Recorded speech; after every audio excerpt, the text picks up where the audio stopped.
We're talking a fever dream of a movie, Jigoku, today, 1960s Japanese horror Yeah, it's film. 1961, isn't it? You know, Gene sometimes runs across random lists that he finds on the internet or wherever, and there'll be some random movie listed, and he'll be like, we should do that one. And so we are doing it.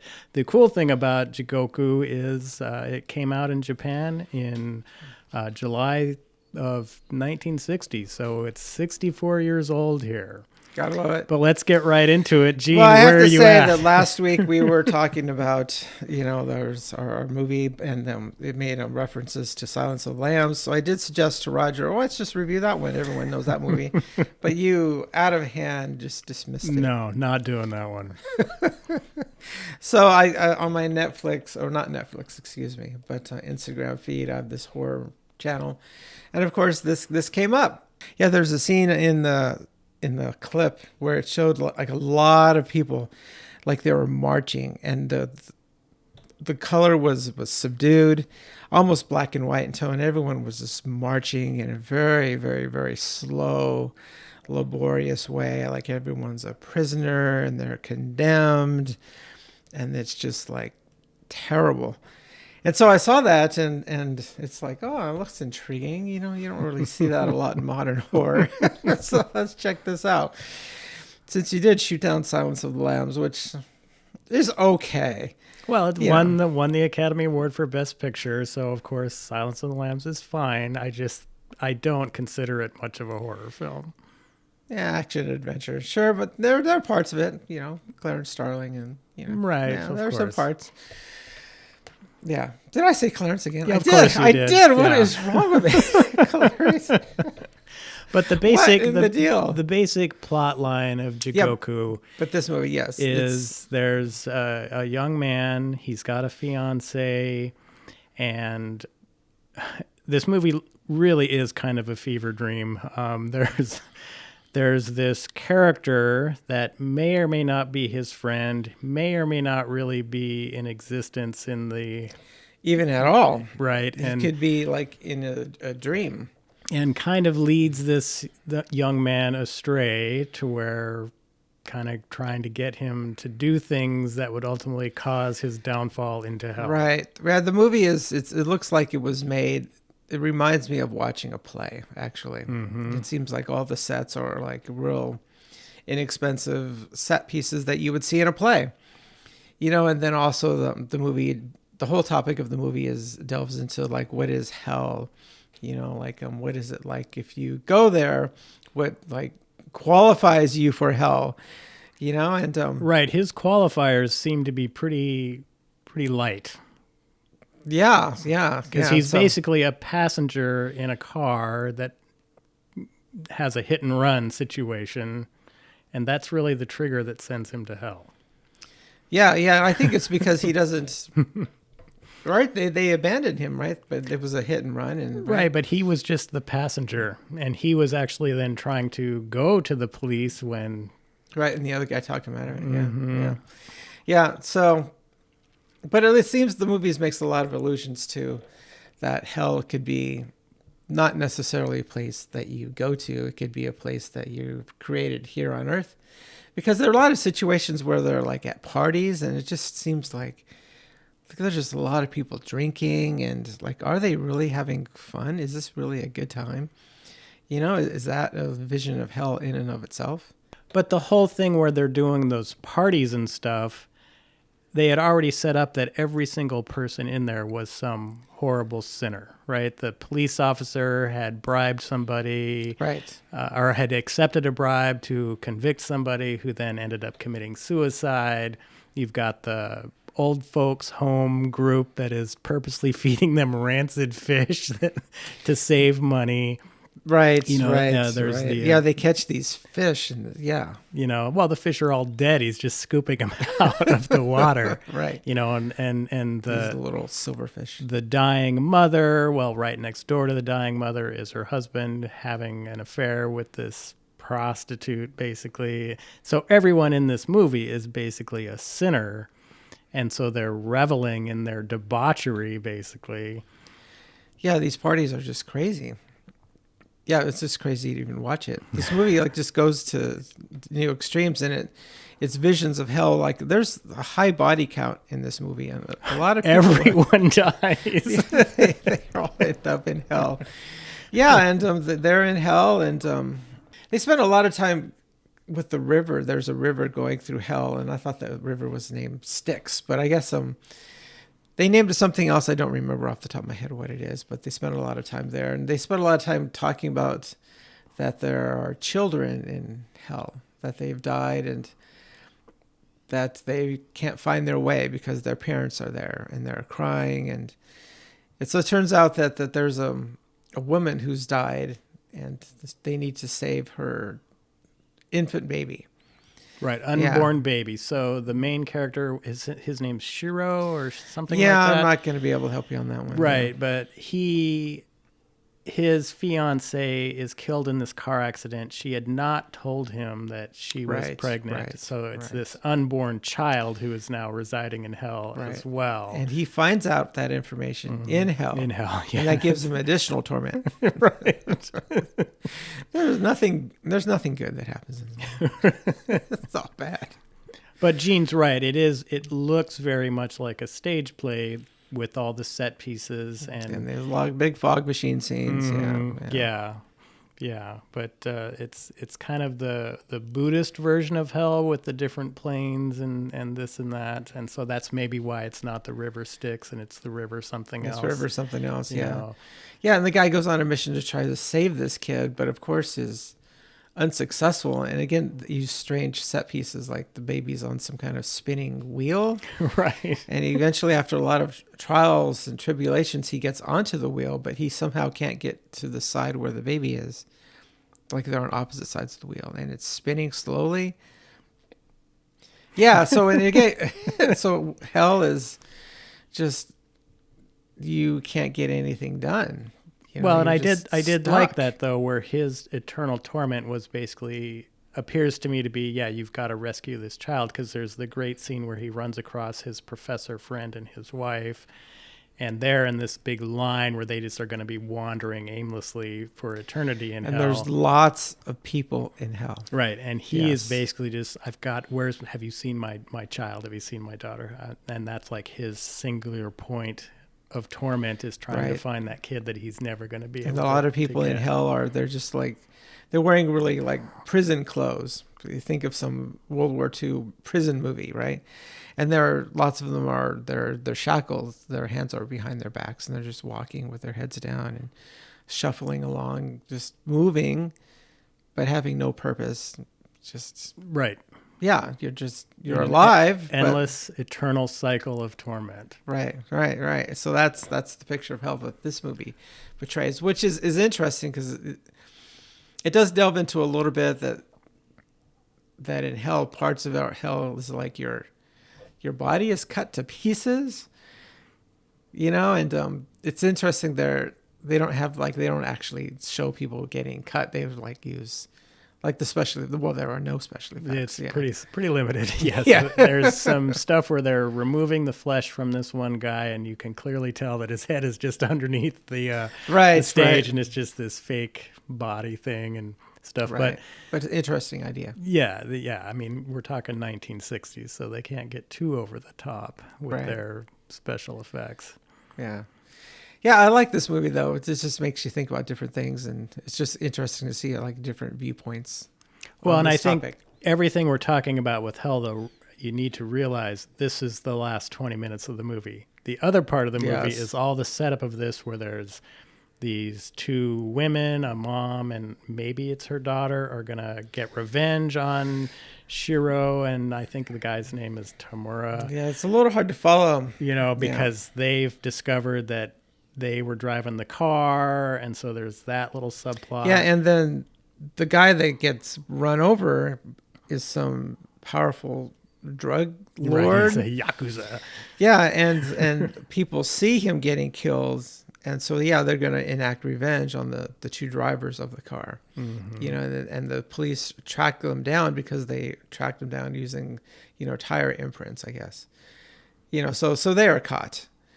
But there's this big revenge plot, and right, and there's the main character learns that his mother is dying in an old folks home. So he leaves Tokyo to go to this old folks home, but the two women follow him because they're going to exact their vengeance on him. But there's this great scene on a bridge because the woman's like, "You meet me on the bridge." I love this scene on the bridge because the woman, thanks for reminding me, the woman is going to meet him on the bridge. It's a footbridge over this deep crevasse, right? Seriously, it's 200 feet down, if not more. Right. Yeah, and this woman is allied with the guy who got killed, right? So she's going to enact revenge, and she brings a gun. She's going to blast him. So she sets it up. She's ready to kill him. And then her ankle gives out or she slips? She slips. Right. And that's kind of the, like I'm saying, the fever dream aspect of this, because everyone in this movie, every single character you see ends up dying to go to hell. But she slips and just falls right off this bridge. Right. This bridge is not OSHA certified under any circumstances. There's no guardrails, and it's really narrow over, again, this immense opening in the earth. So somehow this woman slips, and then there's openings through the wire, or, it's a suspension bridge because it's really long. And she just falls to her death. And we were watching her as she falls, and she's falling for a long time. And then she hits these rocks and bounces, and she bounces. And did you catch that after the second bounce, her leg came off? Because it's just this big mannequin they've thrown up there. Yeah. Right? And so they immediately cut when that leg comes off, and it's the leg hilarious. party. Yeah, and so there's this kind of just, when you're watching this movie, you're just kind of, everything is off, right? Because the storyline, it's just, are we making sense here?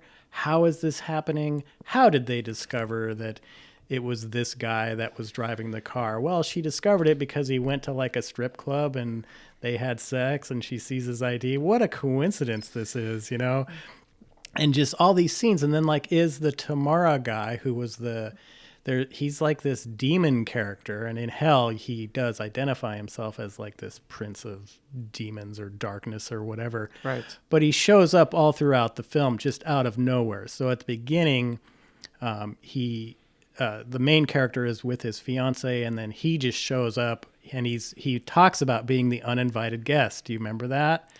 Well, they do talk about that in hell, though, that you can escape hell.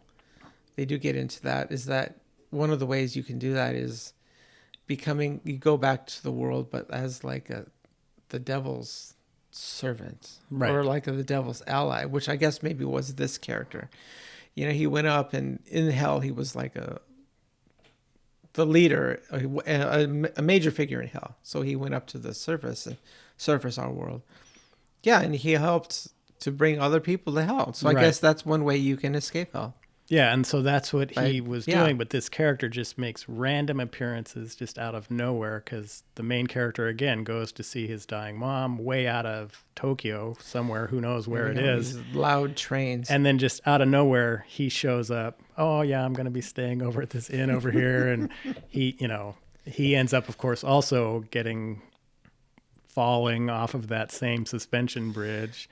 Yeah, but he falls off, but he lands in some water. But he shows up kind of as like a zombie and all, it's this really weird fever dream is probably the best way to explain this movie, where it's a fever dream. The basic narrative when you're not in hell is very confusing and very just, why is any of this happening? And then you end up in hell, and it's like even more of a fever dream in the hell sequences.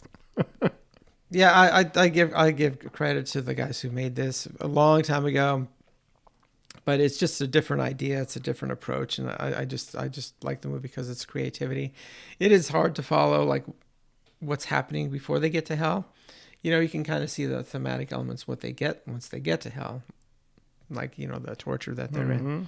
Yeah, but yeah, I had to dig a little bit to actually find this. Yep, not an easy movie to find. No, it's on a channel called the Criterion Channel, which I was briefly browsing through, and doesn't seem like it's entirely bad. Oh, no. Are you familiar with what Criterion is all about? No, yeah, describe Criterion there, Roger. Sorry about that. I didn't realize Criterion they pride themselves on being these curators of important films that maybe you haven't seen before. Yeah, and this movie, I don't know how important it would be, but it's I think in the different history of Japanese cinema, this movie is important, Yeah. right? To American audiences. Oh yeah, what's it to American We audience? don't know anything, but Criterion is awesome because they've done massive restorations, like even on movies like Night of the Living Dead. So there's You gotta like that. and like Dead Ringers, David Cronenberg. So they'll get a film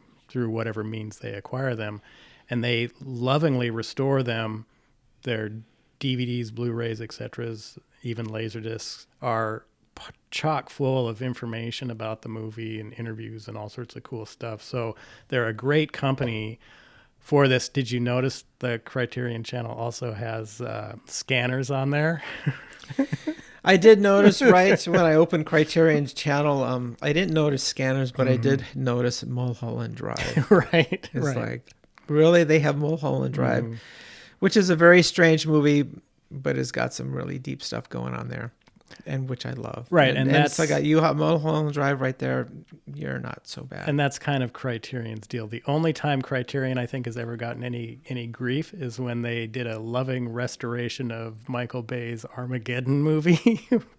But other than that, they're usually so. Like if you're really an artsy, movie snob kind of guy, obviously Criterion is the way to go because they have all sorts of stuff you've never seen before. A movie like Jigoku is certainly not something. Yeah, that's in the readily. house. But why are they even touching Armageddon? Why are they? I mean, you could go down the internet rabbit hole over that. There is a long back and forth about that, why they even went down that road. Because Criterion is, some of the other movies they took on that were kind of lost to time was like Salo and The Unknown, which is that one movie from Lon Chaney and Todd Browning, which is just really great. So they've really pulled a lot of movies out and made them accessible to the mainstream.